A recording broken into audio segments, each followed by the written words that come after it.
Hello friends. आज हम BEd first year के paper contemporary India and education के यूनिट थर्ड का एक और इम्पोर्टेंट टॉपिक मैकॉलेज मिनट कवर करने जा रहे हैं। इससे पहले हम एडम्स रिपोर्ट है वो टॉपिक हम इससे पहले वीडियो में कवर कर चुके हैं। अगर आपने वो वीडियो नहीं देखी तो पहले वो वीडियो जाकर देखें, आपको लिंक डिस्क्रिप्शन में मिल जाएगा। तो आज का टॉपिक है मैकॉलेज मिनट्स। आज के हम इस वीडियो में ये समझने की कोशिश करेंगे कि मैकॉलेज मिनट एक्चुअली क्या थे। जैसे हमने पिछली वीडियो में देखा, एडम्स रिपोर्ट में भी एडम नाम का एक जो बंदा था उसने कुछ इंडियन एजुकेशन से रिलेटेड सर्वे किए और उसने डेटा सारा कलेक्ट किया और उसके बाद उसने कुछ सजेशंस दिए थे भी एजुकेशन है वो किस वे में होनी चाहिए। वैसे ही मैकॉलेज मिनट्स है, इसमें भी एजुकेशन से रिलेटेड जो सजेशंस थे वो दिए गए थे। Macaulay's Minute refers to a series of 5 memoranda prepared by Thomas Babington Macaulay, a British historian, politician, writer in the 1830s। यानी कि मैकॉलेज मिनट्स क्या थे?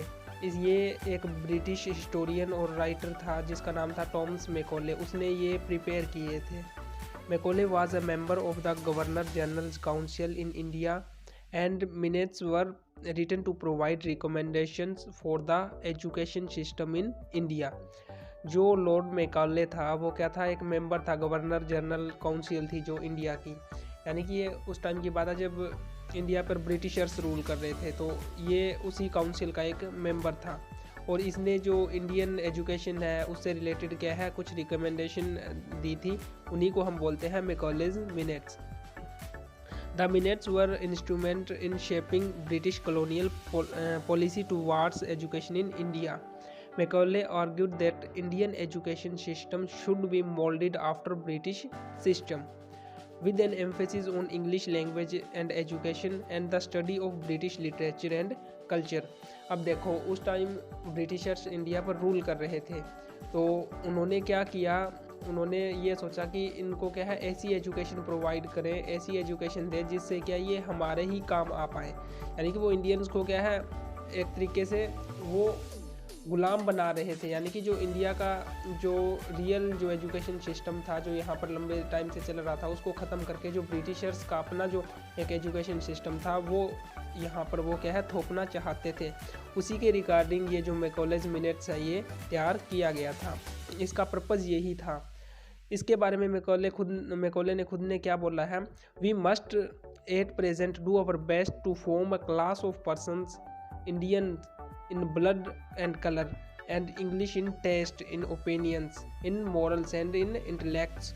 यानी कि लॉर्ड जो मैकॉले था उसने खुद ने क्या बोला कि हमारा जो मेन जो एम है, जो मेन टारगेट है वो क्या है, इंडिया में ऐसे लोगों को तैयार करना है, इंडिया में लोगों की एक ऐसी क्लास को तैयार करना है जो इंडियन होंगे वो सिर्फ ब्लड और कलर में। यानी कि इंडिया के नेटिव लोग तो होंगे वो सिर्फ ब्लड और कलर के हिसाब से, लेकिन वो इंग्लिश होंगे किस में, उनके टेस्ट में, उनके इंटेलेक्ट में, उनके मॉरल्स में। यानी कि वो उनको ऐसी ही एजुकेशन प्रोवाइड करवाना चाहते थे जिससे उनकी थिंकिंग क्या है वो ब्रिटिशर्स के जैसी ही हो जाए, ताकि वो क्या है यहाँ पर आसानी से अपना जो कंट्रोल है वो कर सके। इसके बाद हम देखते हैं मैकॉलेज मिनट्स की जो करैक्टरिस्टिक्स थी या उसकी जो रिकमेंडेशन थी या उसके सजेशन थे वो क्या क्या थे। सबसे पहले उसने जो वर्ड लिटरेचर है ना, इसका उसने मीनिंग बताया। उसने इसका क्या मीनिंग बताया, ही said that the word literature in the charter of 1830 meant English literature and not Sanskrit, Arabic और पर्शियन लिटरेचर। उसने क्या बोला कि जो लिटरेचर वर्ड है ना वो सिर्फ और सिर्फ इंग्लिश लिटरेचर है, उसी से रिलेटेड है। लिटरेचर का मतलब संस्कृत, अरेबियन या फिर पर्शियन लिटरेचर नहीं है।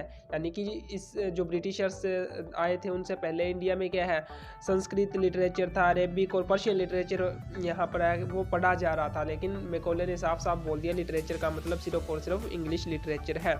उसने क्या बोला, a single shelf of good European library was worth the whole native literature of India and Arabia.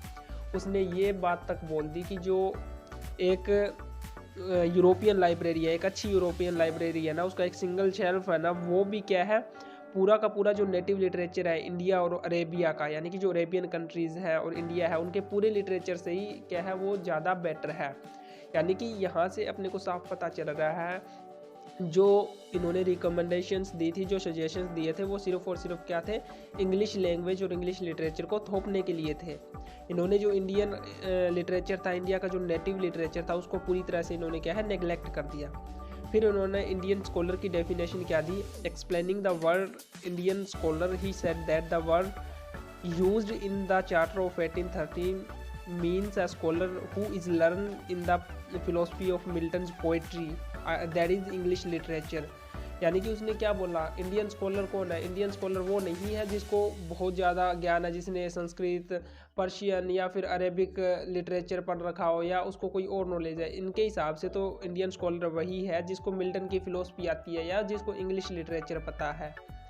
इसके बाद इसने क्या बोला, it clearly means that Indian should gain through knowledge of English literature and western philosophy. यानी कि इन्होंने साफ साफ बोल दिया कि इंडियंस को क्या है, इंग्लिश लिटरेचर की नॉलेज होनी चाहिए और जो वेस्टर्न फिलोसफी है उसकी नॉलेज है वो होनी चाहिए।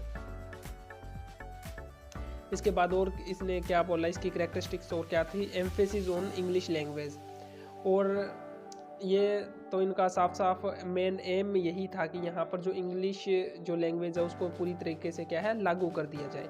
Macaulay believe that English should be the language of instructions in Indian schools as it would provide Indians with access to the scientific and technical knowledge that was available in Europe.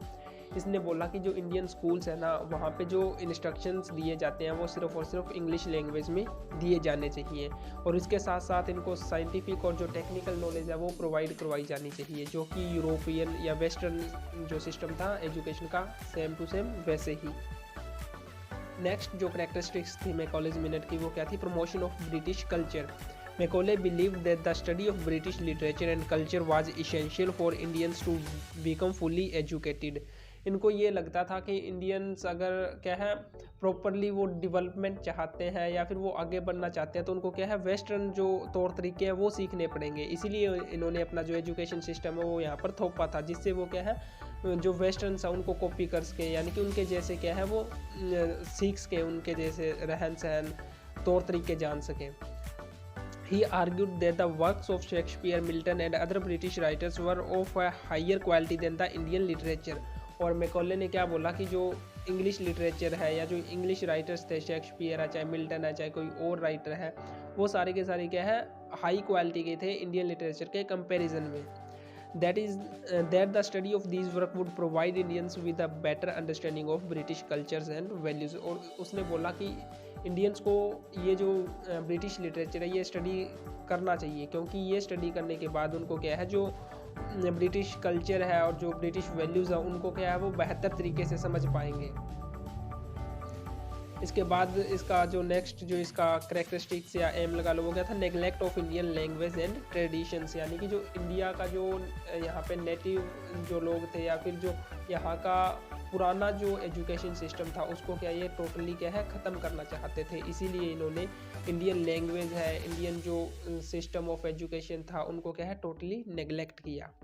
Macaulay believed that Indian language and traditions were inferior to British one and that they should not be given priority in education system। He argued that the study of Indian language and literature would be of limited use in modern industrialized society।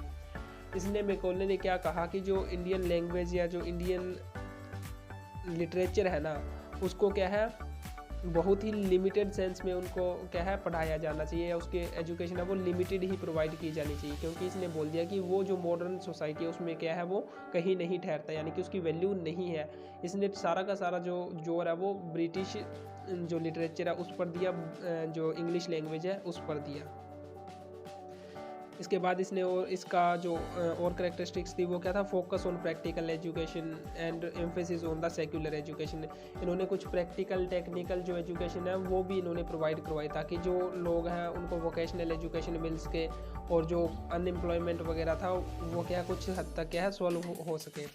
इसके अलावा जो secular education है वो भी इन्होंने provide की, क्योंकि उस टाइम जो इंडियन सोसाइटी थी वो अलग अलग क्लासेस में बंटी हुई थी, तो उसके लिए इन्होंने क्या है सेक्युलर एजुकेशन है उसका भी प्रोविज़न है वो किया। इसके अलावा जो एक और इम्पोर्टेंट जो इस मैकॉलेज मिनट्स में आता है वो है डाउनवर्ड फिल्ट्रेशन थ्योरी। ये थ्योरी समझनी बहुत ज़रूरी है, मैकॉलेज मिनट्स का ही एक पार्ट है। ये थ्योरी क्या थी?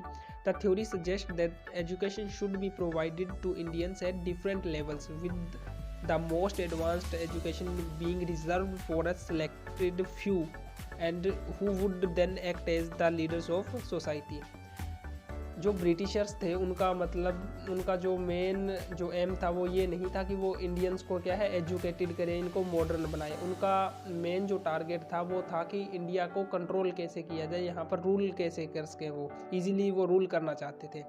इसलिए उन्होंने क्या सजेस्ट किया, अभी जो इंडियंस है ना, जो इनको एजुकेशन प्रोवाइड करवानी है वो इनको अलग अलग लेवल्स पर प्रोवाइड करवाई जाएगी। जो मोस्ट एडवांस्ड एजुकेशन है वो कुछ ही जो लोग हैं उनको प्रोवाइड करवाई जाएगी। सभी लोगों को ये अच्छी एजुकेशन है वो प्रोवाइड नहीं करवाना चाहते थे। According to Macaulay, education should be provided at 3 levels. The first level would be basic education which would be provided to the masses in their native language. अब मैकॉले बोला भी 3 अलग अलग लेवल पर क्या है एजुकेशन है वो प्रोवाइड हम करेंगे। पहला लेवल क्या था? बेसिक एजुकेशन का, यानी कि बेसिक एजुकेशन तो क्या है वो सभी को प्रोवाइड करवाना चाहते थे, यानी कि जो टोटल मासेस थे, यानी कि जो इंडिया के आम लोग थे, आम जनता थे, उनको वो बेसिक एजुकेशन प्रोवाइड करवाना चाहते थे। और ये एजुकेशन क्या थी? उनकी नेटिव लैंग्वेज में वो उनको प्रोवाइड करवा रहे थे। The second level would be a higher education which would be provided in English and would be accessible to a smaller group of people selected based on their intellectual abilities.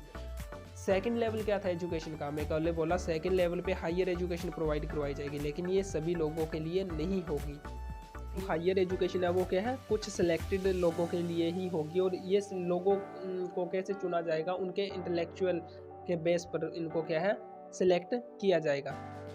The third level would be the highest education which would be provided at the universities in England and would be accessible only to the most talented and gifted individuals। और जो सबसे ऊपर का level था, इसने 3 level बोले थे ना, जो थर्ड लेवल था वो टॉप मोस्ट था, उसमें हायर एजुकेशन प्रोवाइड करवाना चाहते थे। और कहाँ पर? जो इंग्लिश यूनिवर्सिटीज़ थी, जो ब्रिटेन में थी, जो इंग्लैंड की यूनिवर्सिटीज़ थी, वहाँ पर ये उनको एजुकेशन है ये प्रोवाइड करवाते। और ये क्या है? जो मोस्ट टैलेंटेड और जो गिफ्टेड स्टूडेंट्स थे उन्हीं के लिए थी। Macaulay believed that this system would create a hierarchy of education with the most advanced education being reserved for a select few who would then become the leaders of society। इस तरीके का जो education system है वो लागू करने के पीछे इनका मकसद क्या था कि एजुकेशन का जो हायरार्की है वो क्रिएट करना, जो हायर एजुकेशन है वो कुछ ही लोगों को मिले, जिससे क्या है वो सिलेक्टेड लोग क्या है वो सोसाइटी के लीडर बन जाए।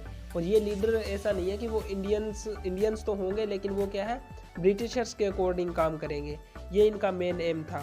ही argued that this would help to create a stable and well ordered society with a clear hierarchy of individuals who would be responsible for the government of the country। और इनका main aim था कि ऐसी class, ऐसी society ऐसे बनेगी जिसमें जो कुछ लोग होंगे वो रिस्पॉन्सिबल होंगे गवर्नमेंट ऑफ द कंट्री। और उस टाइम जो कंट्री की गवर्नमेंट थी वो किसके हाथों में थी? ब्रिटिशर्स के हाथों में थी। यानी कि ये जो ब्रिटिशर्स लोग थे ना, ये अपने लिए क्या है ऐसी क्लास यहाँ पर चाहते थे जो कि इनके अकॉर्डिंग ही चले, हालांकि वो इंडियन हो लेकिन काम है वो सारा का सारा ब्रिटिशर्स है इनके अकॉर्डिंग करे। तो ये थे मैकॉलेज मिनट्स।